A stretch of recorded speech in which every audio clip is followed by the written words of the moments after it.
Hello to our audience around the world. Thanks for joining us today for a webinar on travel attribution for advertisers presented by Expedia Media Solutions. We'll be getting a rare peek today at part of the travel marketing funnel that has been poorly understood until now, the mid-funnel.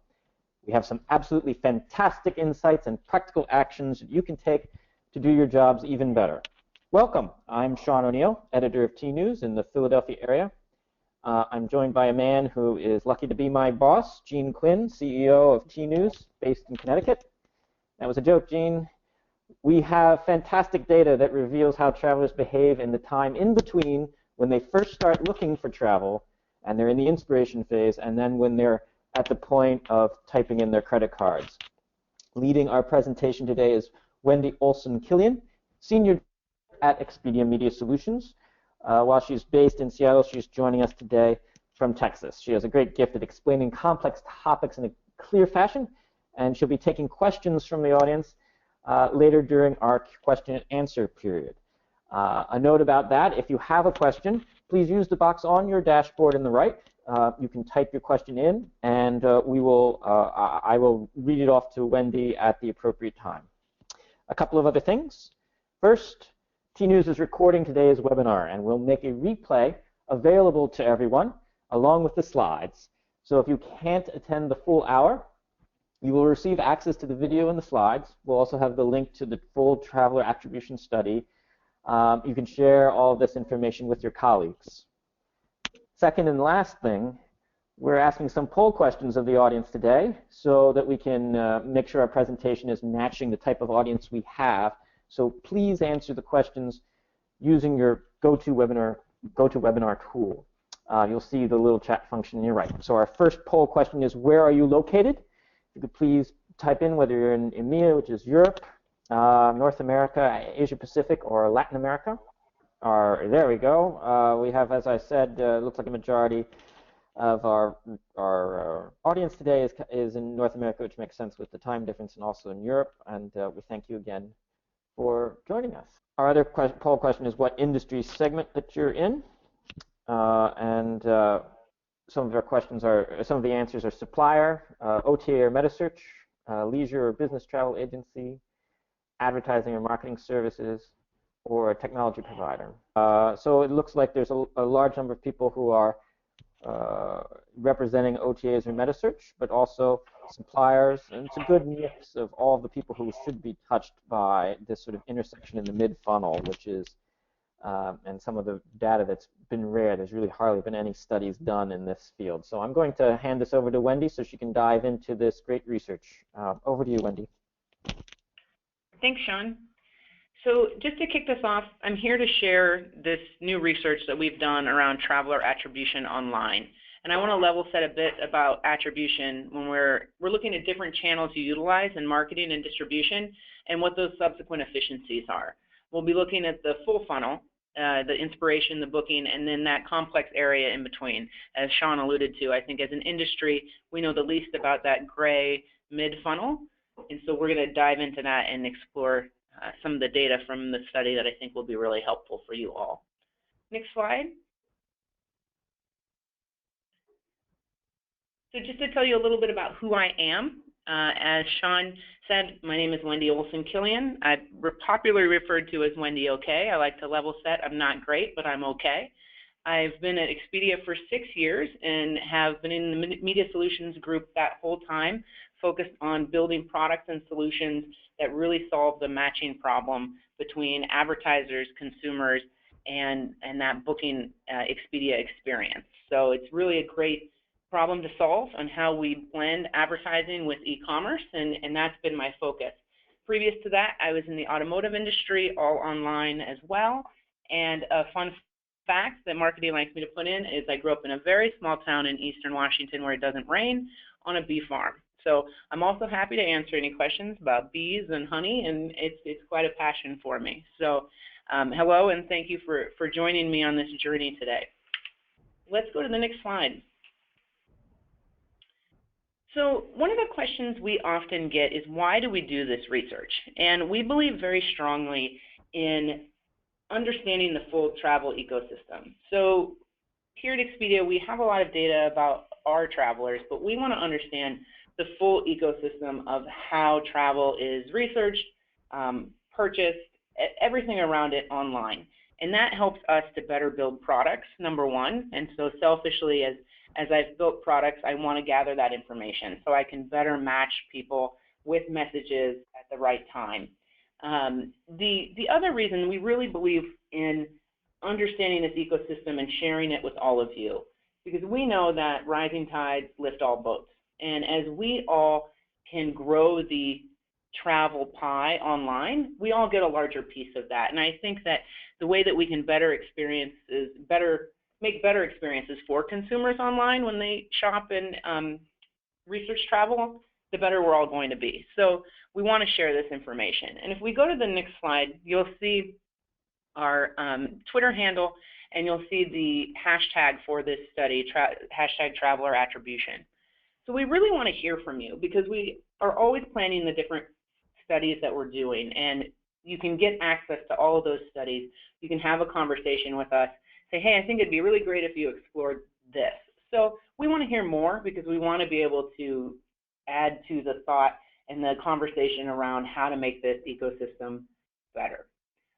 Before I get started, I just wanted to let you know at the end of the presentation we'll have links and bit.lys, and I know basically so you can download this study and learn more about our other studies upcoming and ones we've done in the past. And I know Jean and Sean and Tnooz will also provide you with the audio elements of it, because there is a lot of complex data in this, and so I want to talk you through what that means. So I can't wait to share.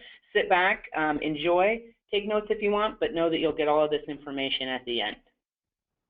Let's go to the next and really define what we're talking about with attribution. So I'm just going to read this to you. Attribution is the process of identifying a set of user actions or events that contribute in some manner to a desired outcome, and then assigning the value to each of those events. So essentially, every time you do something, every time that something happens, what is that worth to you? Every company has a different way of setting that attribution information and how you tie that back to the events, but we want to really dig into what those actionable events are and how we understand them through the shopper's path to purchase.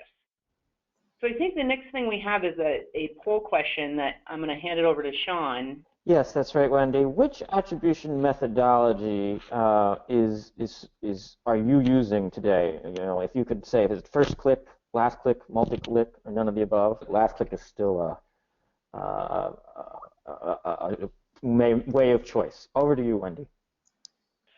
Yeah, these are great results. It makes a lot of sense. And if we go to the next slide in the presentation, you'll see what the current reality is according to a recent Forrester study around attribution.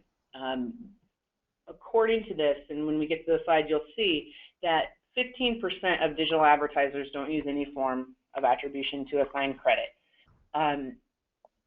The majority, just like we saw in our poll, are using simplistic forms. Either 34% are using first touch, and 27% are using last touch.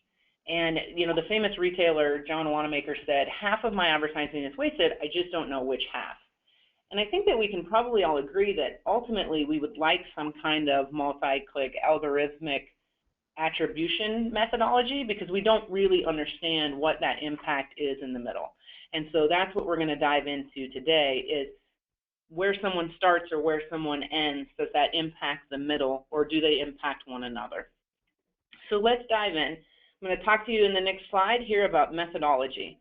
And we partner closely with Millward Brown Digital. They are a large third-party research company that we work with to kind of design the research, and then they go and get the data for us. They look at clickstream data primarily, and in this study it was holistically clickstream data. So what does that mean? My career started at J.D. Power. I believe heavily in survey research, but when you take a look at this, this is what people are actually doing. So it's not what they're trying to remember. It's not what they're trying to aspire to think that they did. This is actual behavior that we took a look at this. We were looking at people who were booking a flight or hotel, and we looked at clickstream data 45 days prior to that booking. Again, really want to stress that this is clickstream data. We know exactly what they did throughout their path. the goal here is to isolate where consumers initiated their research and how key interactions or touch points influence where they book, as I just mentioned. And finally, one last note on methodology is search is so often attributed via the last touch method or the first touch method. We know that people go in and they're searching for where to look. They might find the site that they want to book it on, but when they come back to their shopping path 30 days later or 5 days later or whatever that might be, they often go to search to then look once again. We know that consumers are bouncing around. There's a lot of research on how search plays into this, but we want it to be very crisp. And so today, we're not looking at search versus non-search comparisons, but we're looking exclusively at other points of the path to purchase.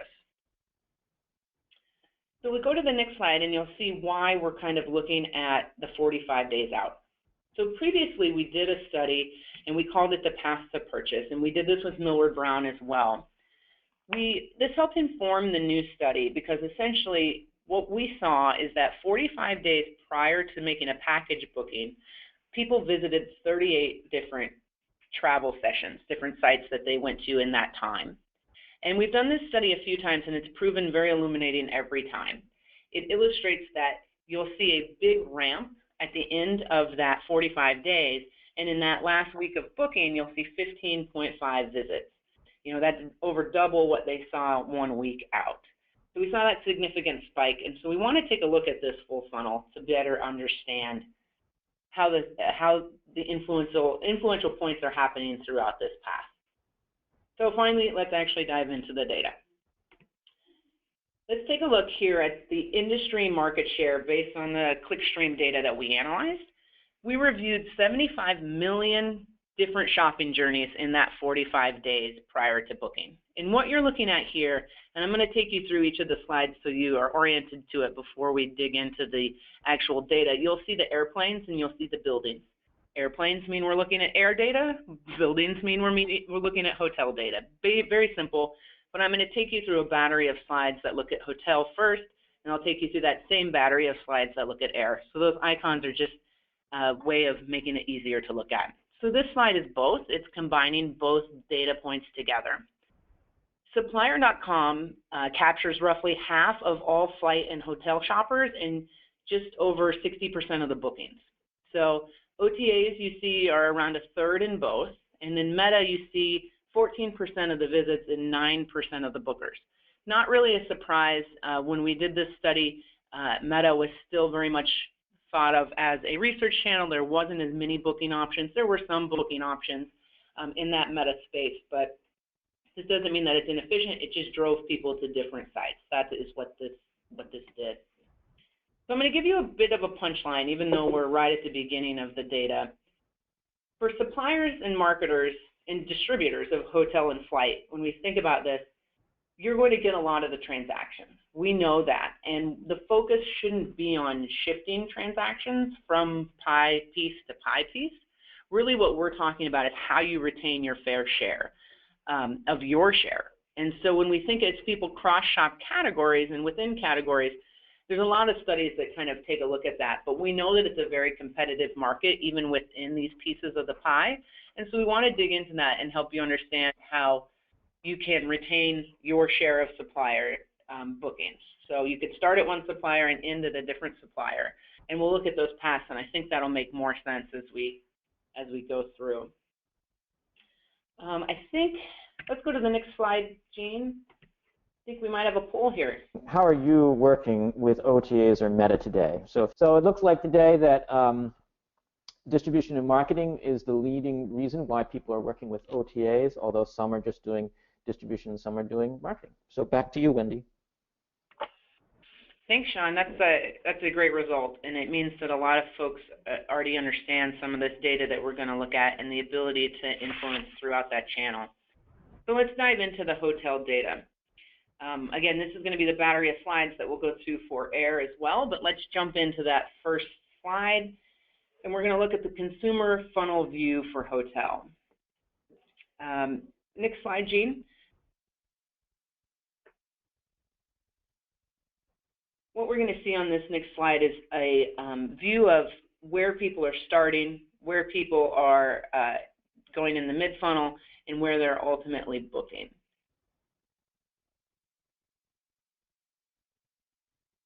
Looks like we're having a little bit more technical problems. Thanks for just hanging in with us for a second. Apologies for the lag time on the system error. Hi, Sean. Sean. Result was interesting. Hi, Sean. This is Gene. Hi, Wendy. And I just want to say to the audience, sorry, guys, we've been experiencing a particularly high attendance rate here.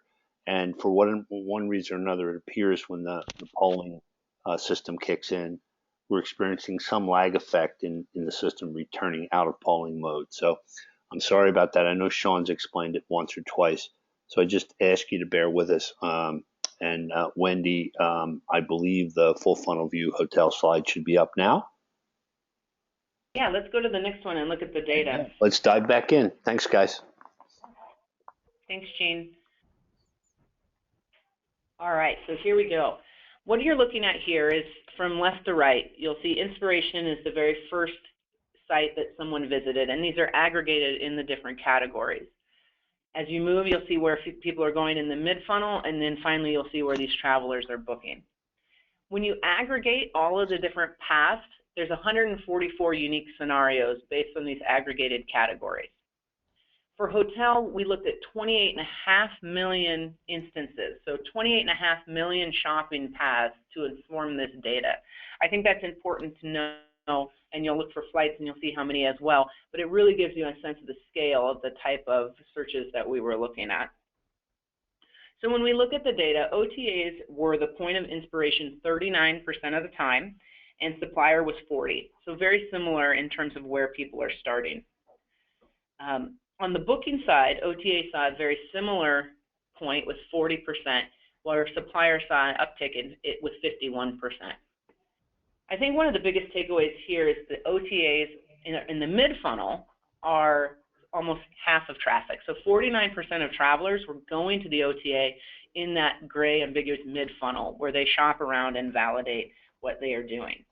You know, OTAs, in my experience, have often been viewed as a lower funnel channel. And here I think you see they aren't just for booking, but they're also for looking. And for suppliers, OTAs give a fantastic way to influence shoppers throughout the funnel to help you retain that fair share as you compete with other brands in the market or take more. And that's actually the genesis of my group at Expedia Media Solutions, and finding ways that we can help match your brand and your message with consumers as they shop throughout the funnel.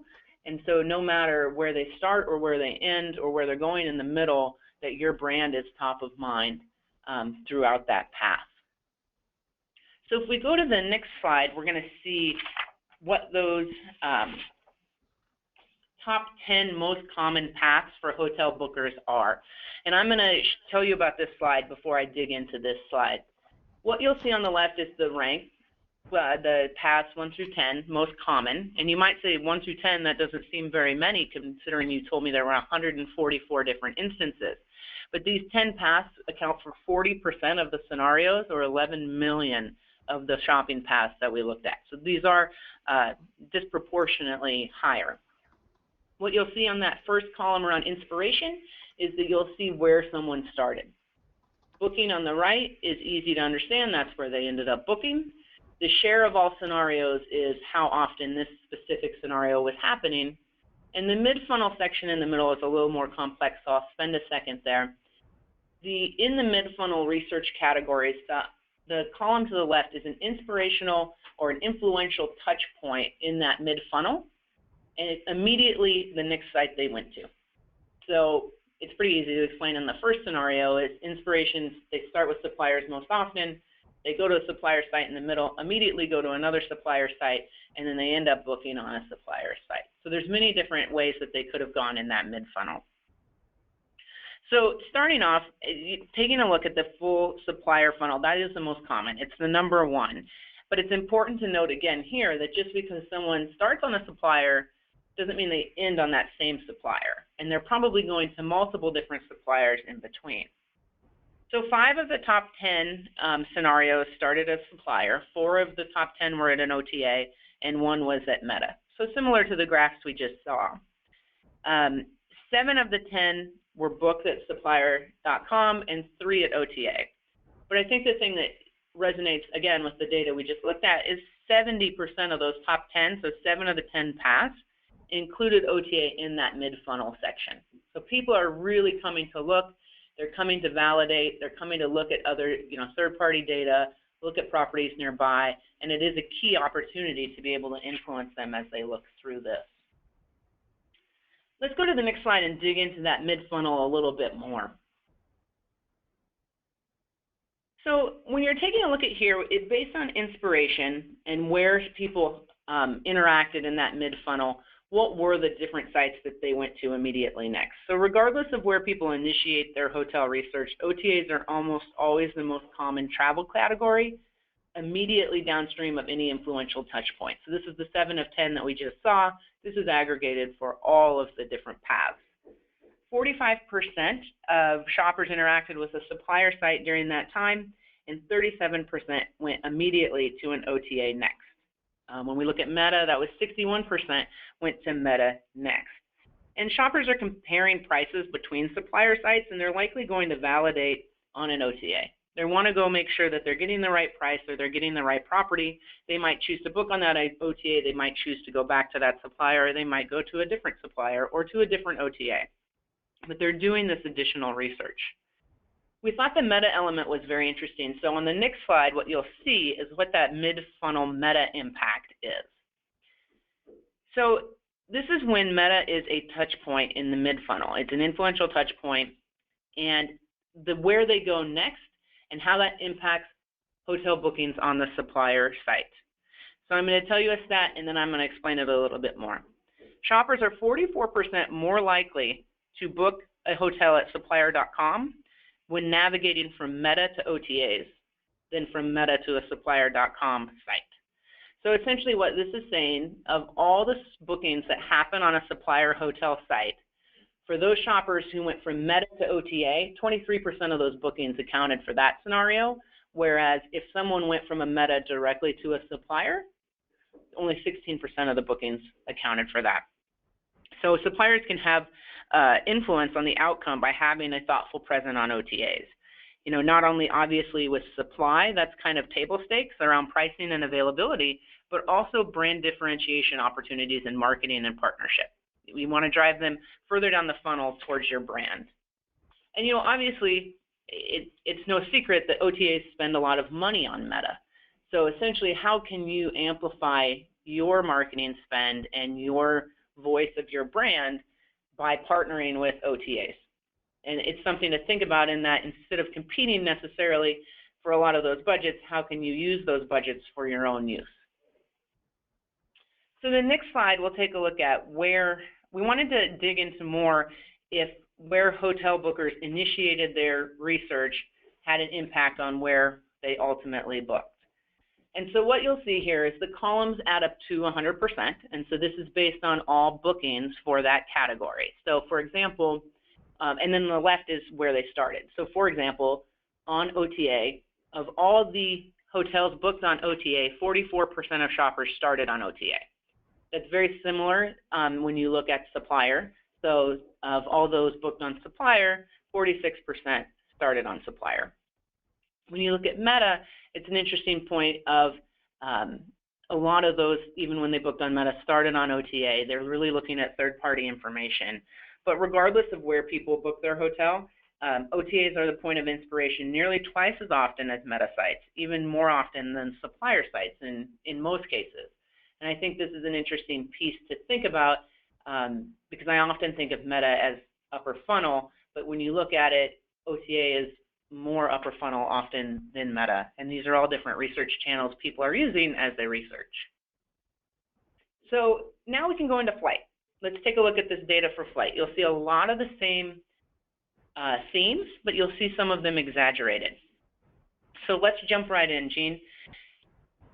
The consumer funnel view on the next slide that you'll see around flight will show you that 40% are starting at OTA, 46% in the mid-funnel, and 16% booking. What you'll see here, obviously, is that supplier has a much bigger place in the flight focus.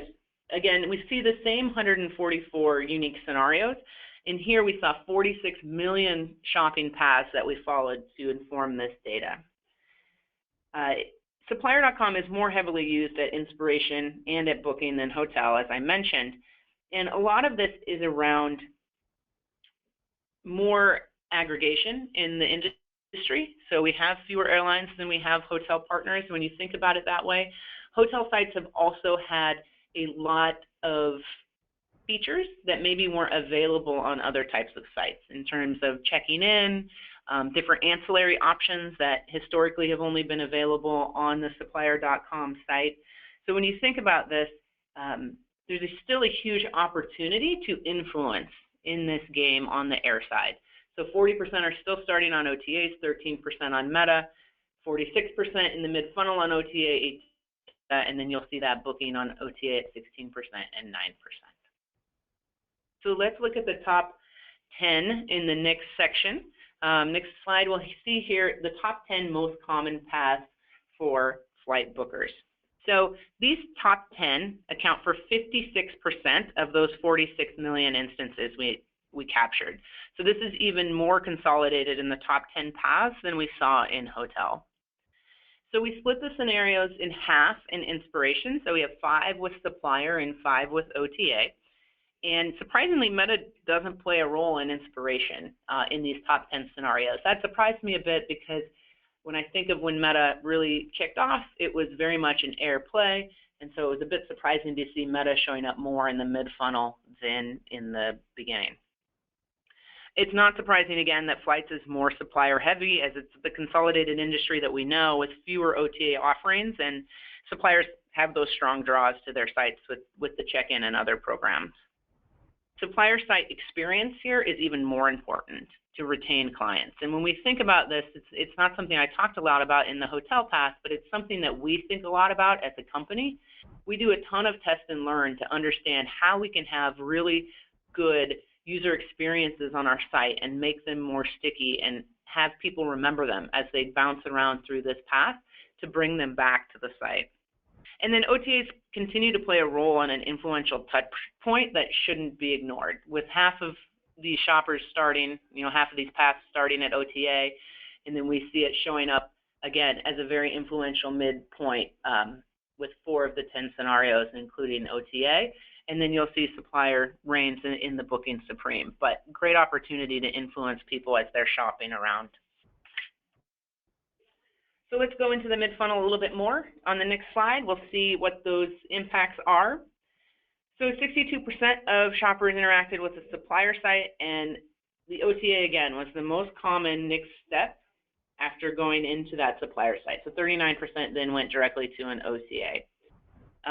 Just as in hotels, regardless of where people initiate these research, OTAs are almost always the most common travel category immediately downstream of any of these influential touch points. And so what you'll see on the Meta side, again, it's a similar trend. For those who interacted with Meta in that mid-funnel, 60% went to an OTA next. And again, obviously we know spend has a part to play here, but it's also a huge opportunity to leverage your spend with our spend. So to the next slide, what you'll see here is, again, even more amplified impact of when someone went to Meta as a mid-funnel touch point and then went immediately to an OTA. So 25% of supplier.com flight bookings resulted from that, whereas if they went to a supplier.com next, only 15% of them resulted from that scenario. And finally, taking a look at where those flight bookers initiate their research on the next slide and how that plays into where they ultimately booked. Again, the categories add to 100. Here we see another similar trend to hotel. So nearly half of all OTA and supplier.com bookers started at the same category in which they booked. But even more so than with hotel, regardless of where people book their hotel, OTAs are the point of inspiration nearly 3 times as often as Meta sites, even more than supplier sites again in some cases. So 45% of bookings that ended at OTAs started at OTAs, and 48% of suppliers started and ended there at the same point. So that was a lot of information really quickly. We're going to go to the next slide, and I think we're going to skip this last poll question and go right into recommendations. So we have 3 recommendations that we really feel shine in this data. The first being considering a full funnel media approach through OTAs. So OTAs are used heavily at all phases that consumers in their path to purchase. Inspiration, mid-funnel research, and even at the point of booking, which is what we would expect, but we see even more usage often in that mid-funnel. And this is really what my group, the Media Solutions division of Expedia, does. We have solutions for advertisers across the funnel. We use this data to understand shopping behavior better and to align our products throughout the funnel to help you no matter what your goal is. So whether it be brand awareness, booking, shifting share, intent, any of those sorts of things, we kind of have a solution for that because we know that shoppers are coming to our sites throughout those different parts of the funnel. The next one is really understanding how to create partnerships that provide efficient and scalable reach on the top channels. So meta sites are commonly leveraged as influential touch points, but meta drives more traffic to OTAs than any other travel category. So we talked about this throughout. In 2015, at our Vegas conference, we publicly stated that we spend over $3 billion in marketing this year, and that's for all of the Expedia Inc. brands across the portfolio. This was something to think about. We include Meta in that number. We're including all the different channels that we use, and partnering with us can really help you amplify your marketing spend and figuring out how to influence folks throughout that funnel on and off our sites. And so then finally, really give people a reason to come back. If we go to the next slide, you'll see bring them back, give them a reason to remember and return your site. So consumers who start research on supplier sites are more likely to book on supplier, but again, that doesn't mean that they're going to the same supplier. It could be competing hotel chains, competing air chains, or maybe people who you don't even think are your competition. But really make sure that your sites are fast, your sites are clean, your sites have that great user experience that people will remember, and then they will come back to you. And they'll come back to you through cheaper channels and not necessarily just through searching again and finding you that way. So the last slide, I'm just going to say thank you for the opportunity to share this data with you. I hope that it was helpful. You can download the study at this link. Advertising.expedia.com is your best source for finding this and other studies, as well as how our solutions fit into that. And it's also where you can find future studies. So thank you again for your time. I'm going to hand it back to Sean for any questions that have come in. Thank you, Wendy. Yes, we have had lots of good questions come in, but we also have room for more. So anyone who wants to post a question, please use the little question tool to type in your question, and we'll ask Wendy. We've already had several questions about the methodology. I understand that Expedia Media Solutions partnered with Millward Brown Digital, which is an agency, and the agency collected 75 million instances of clickstream data 45 days prior to hotel and flight bookings. So this is not just Expedia data, and it's not surveys of people's intent. This is actual observed behavior. Wendy, this is U.S. behaviors, or how is this just confined to the U.S.?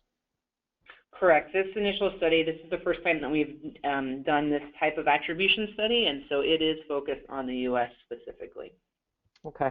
We had a question from Jean-Baptiste. Is this data from desktop clickstream behavior something that changes on tablet or mobile, or is this shopping and research behavior specific to just desktop? Or?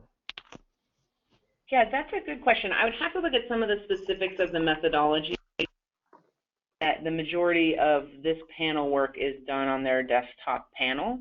So we do look at mobile attribution as well, but as most people know, mobile attribution is a little bit more difficult because of cross-device type of behavior. And so it's something we're looking to solve is how you can target people across devices and understand their behavior better. But this study is primarily all desktop focused. Cool, Wendy. We have a question from Danielle.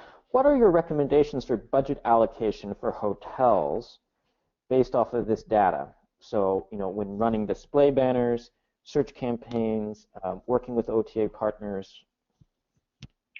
I think that's a really great question. I think that's the right question to ask, and I think it depends on the goals of the specific hotel or group of hotels and how that ties I think understanding the different channels is the first part, and understanding what works for your hotel or your brand. If you are looking for very low funnel type of options, there's definitely solutions there around sponsored listings and things like that to drive rooms. And then we have very inspirational types of solutions for people trying to drive brand awareness or awareness of other things throughout. So I don't have a good generic answer for that in terms of all up, but I'd be happy to talk to Danielle about what we could potentially look at her goals and her budgets and how we can make those most effective, because that's something we think about a lot. And we think that sometimes folks will come to us with a very specific goal and a solution that is already in their mind. And I think that's something that our data really helps us help them, is to say, you know, let's test a little bit over here and see how effective that is for your goal. I think you know, Sean, well, that Expedia is very much around test and learn and understanding what works for each individual consumer and each individual advertiser, and that's something I would really encourage Danielle to look at, is testing different types of channels to understand how it most effectively meets her goals. I think that's great. I thought the mid-funnel meta impact was interesting. You noted that OTAs are a point of inspiration twice as often as meta sites, even though a lot of industry professionals think of meta as more upper funnel than OTA, but that's not what the data was showing. Ali Thompson has asked, could the lower meta than supplier to booking number, this factor relative to OTAs going to supplier, that chart that you were pointing out about how there's more of a billboard effect on OTAs, could that be attributed to limited compatibility that suppliers have for direct connections with Meta? Is it sort of a system technical thing? That's a great question. I don't have the answer to that question. It is an interesting hypothesis on why some of that might be. Obviously, the hypothesis that I highlighted was just the high spend levels, and so the share of impressions that different categories are getting throughout Meta. But it could be that. It could be that. And it's something we think a lot about, because we want to make sure that our partners have a lot of different options to connect with us on the supply side, but then also connecting their data with us on the advertising side. So it's something we're taking a lot of look at, is making sure that we can fit with the most technical solutions and the most technical suppliers, but then also have solutions for those folks who aren't as technically savvy or have the systems and time and treasure that some of the larger chains and airlines have. So it's an interesting hypothesis. Okay, thanks, Ali, for that. Do you have any insights, Wendy, on lead times from inspiration to booking? You know, that's a question Jameson Wong is asking, and I know the study data was for covered data from 45 days up until flight and hotel bookings. But do you have any idea for travel marketers and when they should be, you know, ideal, optimal to get leads? Yeah, it's a great question. It's something, so the path to purchase study, I would encourage Jameson to look at that on advertising.expedia.com. It goes in depth into what that lead time is, and we actually are in the process of updating that survey and updating all of that research. It's survey as well as clickstream, so we can get the quantitative and qualitative answers of getting into that traveler's mind as they're on that path to purchase. And so I'm excited to share that we will have a lot more data on that this year, and we'll have it for different types of paths and different geographies. So stay tuned on that, but check out the study on the path to purchase, and you'll see more information. That's great. We'll include the link to that in the information we send out. Where do comparison and review sites like TripAdvisor and Yelp fit into the funnel view, do you think? Yeah, that is also a great question. So in this study, TripAdvisor was included in the meta category. So we saw them primarily in that section. Okay, that helps.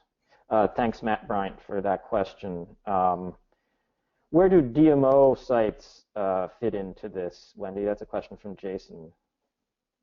Yeah, Jason, great question. So we really wanted to understand the role of DMO in this attribution research. Unfortunately, it was really, really small. It was smaller than we expected. So there are a couple of slides when you look at the mid-funnel where we saw DMOs showing up about 1% of the time, but that's the only point where we saw any type of registering of DMO sites in this path. So they were very, very rarely used in these 75 million paths to purchase that we saw. Okay. Which is another reason to give a great opportunity to partner with us to either drive awareness and traffic to those sites or drive awareness on our sites, of course.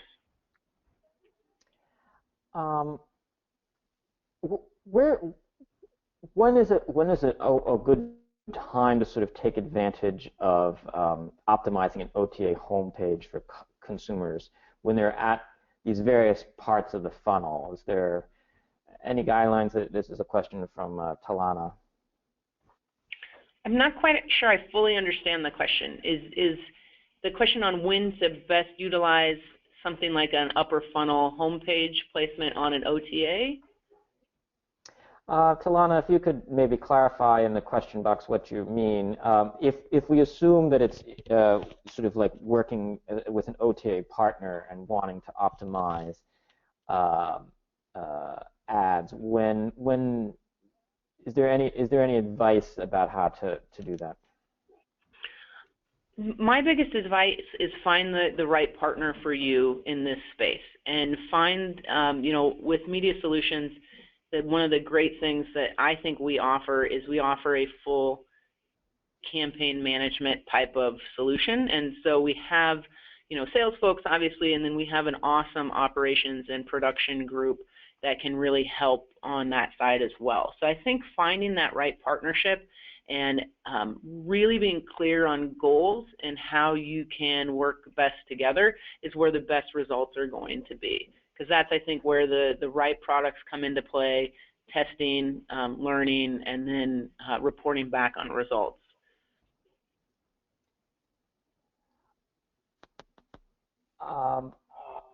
There's a number quoted in the study that says the 28,565,000 instances and 144 unique scenarios for the hotel consumer funnel reviews.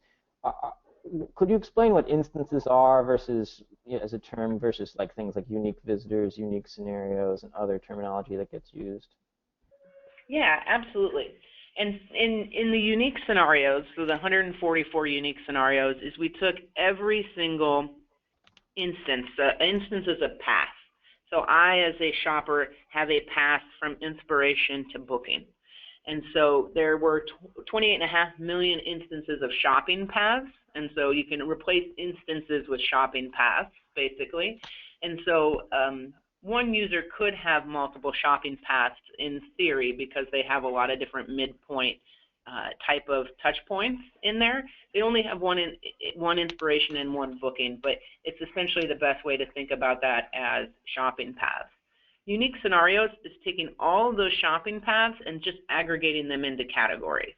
So for example, if someone went from Hilton to Marriott to hotels.com to and then booked on Expedia.com, for example. If that's a scenario that would be, then that would be aggregated as supplier, supplier, OTA, OTA. And so when you take all the different instances of that, they aggregate into 144 unique aggregated versions of the shopping path. Does that make sense? I don't know if that was clear. I think it may be clear to me, but if it wasn't, feel free to re-ask the question in the question box. We've talked a lot about hotels, but is there any advice for airlines on strategy? Is there anything unique? Yeah, I think that if I'm an airline and I'm seeing the slide with the top 10 scenarios, I'm feeling pretty good about things, right? So half of people start at supplier. 60% are going to supplier, 60 to 70%, almost 80% are going to mid-funnel. They're going to a supplier. And then the top 10 are all booking at a supplier. And I feel pretty good about that. but I have to remember that it's not necessarily the same supplier throughout that funnel. And we know that airlines are, incredibly competitive with one another, especially on the specific route level or specific hub level. And so when you think about it, it's understanding how to differentiate your brand, and especially outside of just price. I mean, there are some folks who are very brand loyal and some who are very price loyal. So I think it's just important to think about how these different partnerships can influence the consumer to ultimately purchase your brand. And so Jamie is wondering about how the mid-funnel is defined, especially in taking this back to internal stakeholders and explaining the concept. What factors determine the timeframes for mid-funnel? Well, how do you define the section that's mid-funnel? Sorry. Yeah, no, it's a great question. So when we looked at the data, how we identified someone that was included in the shopping paths that they had is we looked at where they booked. So we took the date of booking, and based on the previous study around path to purchase, we looked 45 days prior to that. And 45 days prior, we looked for whatever the first travel site they went to in that 45 days. So it could have been a day 45, it could have been 38 days out, it could have been dependent on that shopper specifically. So booking was at day 0, looked back 45 days, whatever that first site they went to, that was their inspiration. And that mid-funnel is every site they went to related to travel in between those. So for some shoppers, it's that full 45 days. For other shoppers, it might be 10 or 15 days, but it's basically looking at every path and looking at how those sites influence them between their first and their last visit. Can you explain, when you say supplier, OTA, and Meta, does that mean their main websites specifically, or does that also include referrals from their social media pages? This is a question from Vicky. Yeah, so anything that is going, when we looked at the sites, we didn't bring in the Facebook or Twitter element, but if someone went from those sites to, for example, Sheridan.com or AlaskaAir.com, then that would be counted in supplier. If they went from social media to Trivago or Hotwire or What If or any of those, Orbitz, Travelocity, obviously those are included in OTAs. And then the meta sites, it's the same thing. So no matter where their source was when they went to that information, we didn't capture that piece of social, but we would have captured supplier.com as that first or midpoint or last. We have a question from Nick Vivian. Does lead time affect the path to purchase at all, or how did lead time factor into the study? So the lead time, what we looked at was the average of that 45 days. If you look at the path to purchase study, you will find more information on that. And then, like I said, we'll have the new data this year around path to purchase. But we definitely see different types of behavior based on different lead times. You mentioned in the report, in the presentation today, that 27% of marketers surveyed use last click attribution as a main tool. And in our poll today, more than 40% said they used last click attribution. Could you quickly review your recommendations on that for what people can do for a more broader, fuller perspective? Yeah, I think we have several brands in our portfolio, as most people are aware, and I think they use different methodologies, right? So we don't even have an aligned view on that necessarily. Different marketers have different reasons for why they apply these different attributions. What I would say,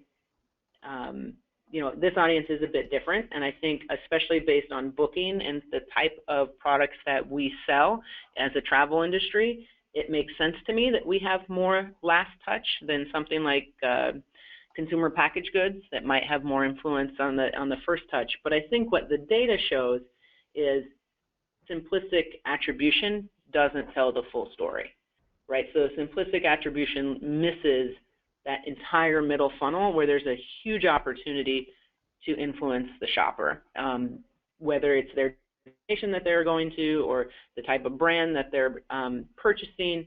Anything that you can do in that mid-funnel is incredibly influential and underrepresented today.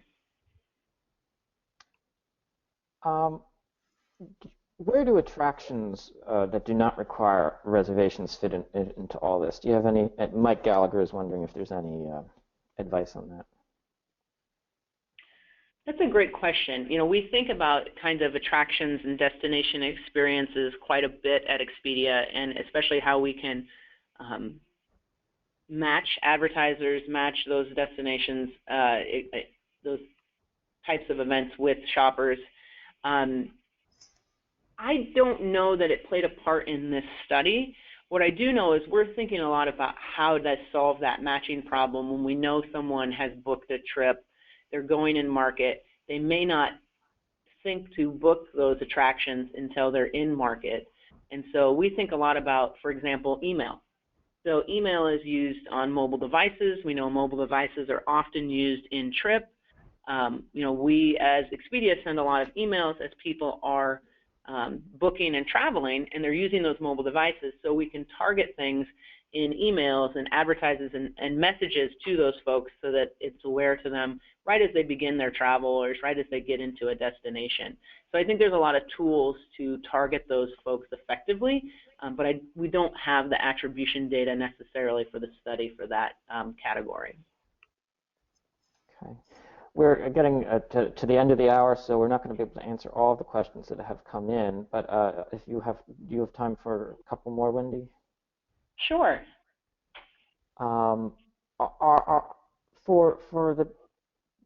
Has there been for shopping? Are there Marta has asked a good question here, which is that are there shopping paths that make more profit than others, or to put it another way, did you notice any difference in basket value depending on the starting point of the shopping journey? It's a great question, and it's something we obviously think about a lot as well. When you think about the starting point, there's definitely, let me answer the first question first. There's definitely different costs and profitability based on the different channels that are used throughout the process, right? So some channels are much more expensive than others, and if those are used heavily, then I would think that would decrease the profitability of that overall booking, regardless of where that booking happens. Obviously, where the booking happens has a play into what that path costs as well. When I think back to the slide on where people initiate their research and where they ultimately book, for OTA and supplier, they start and book there most often. So, you know, I think there's a huge opportunity for all of the different categories to try and get people earlier in the funnel, to keep them in the funnel and be able to influence them in that way on a category level, but also on a brand level, and making sure that people are aware of that. We've had a lot of questions, and I'm trying to come up with a way of summarizing them about why it is that the conversion on the supplier page happens, because hotels and airlines would like to have more direct bookings where possible. Do you have any insight into what leads to conversion when they end up on the supplier page? Is it price? Is it trust? Is it guarantee or familiarity with the brand? Is there anything about the conversion message which would help them, travel marketers, as they're trying to target people in the mid funnel? Yeah, it's a great question. I think, you know, we know that driving direct bookings is very important in the industry, and we have focused a lot on how we can create marketing products that can do that. Obviously, the relationship with your customers is very important, and we know that from the relationship with our customers as well. So we have created different types of products that drive you to suppliers direct, so link off traditional display advertising, link off sponsored listings, things like that. We've done a lot of test and learn, and we know through that test and learn that there's a lot of different reasons that consumers do what they do. Consumers are complex beasts, and a lot of that behavior they just are, I think the ones that you named are clearly, some ones might be more comfortable, they might have a better site experience, the sites might be faster, price definitely plays a part, like all of those things are factors. And so what we think about is how we can help suppliers meet those goals and drive OTA type bookings, drive direct bookings, whatever we can do to be really close partners with those suppliers. And I think, like I mentioned, on terms of getting conversion on your site working, having a very clean, clear UI, having a very fast site. Speed is very important when you're looking at researching and booking travel. Making sure that there aren't any technical glitches, having a lot of confidence in the consumer, having a lot of confidence in what they're booking. A very quick confirmation email is always very important too in terms of satisfaction. So there's a lot of different factors. And again, this study focused more on competing within your share and not against the different shares. So, but that would just be some of the thoughts that I would have on that. Okay, thank you, Wendy. It's always frustrating when we have so many good questions and then the time runs out, but time is a factor. So we have to wrap up today's webinar. We thank Expedia Media Solutions and Wendy for being willing to partner with us to get this information out. We will send, as many people have asked, there will be a recording of today's webinar. We'll make a replay available by email, so look for that within the next 24 hours. This has been one of our most attended webinars of the past year, and we really appreciate it. We thank our presenter, Wendy. The idea that lists are research and that about half of travelers are going to OTAs in the mid-funnel to look to validate their research is very interesting data. We thank our audience for attending around the globe, despite all the time zone differences, and hope you all have a good rest of your day or evening wherever you are in the world.